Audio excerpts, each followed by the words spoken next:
আসসালামু আলাইকুম বন্ধুরা, কেমন আছো? ভালো আছো তো? এখানে আমাদের কারিগর লাগবে। ট্যাক্টর ঘোলপাড়া,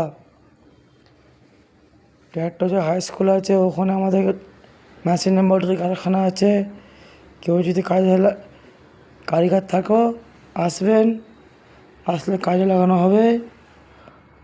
আর কারিগর লাগাতে গেলে যে কারিগর লাগবে, যদি কেউ বাইরের মানুষ হয় তার কোনো পয়সাপত্র লাগবে, ঠিক আছে? আর মাইনে হচ্ছে 18,000 টাকা। ওভার টাইমও হয়, খাওয়া দাওয়া আনলিমিটেড ফ্রি, খাওয়া দাওয়ার কোনো টেনশান নাই, ঠিক আছে? একটা লেবার আছে, একটা মিস্ত্রি আছে, কারখানা বহুত বড় আছে। আশা করে বলি পয়সা কোনো লুচাপনা হবে না। একটা পার্টি খুব ভালো পার্টি।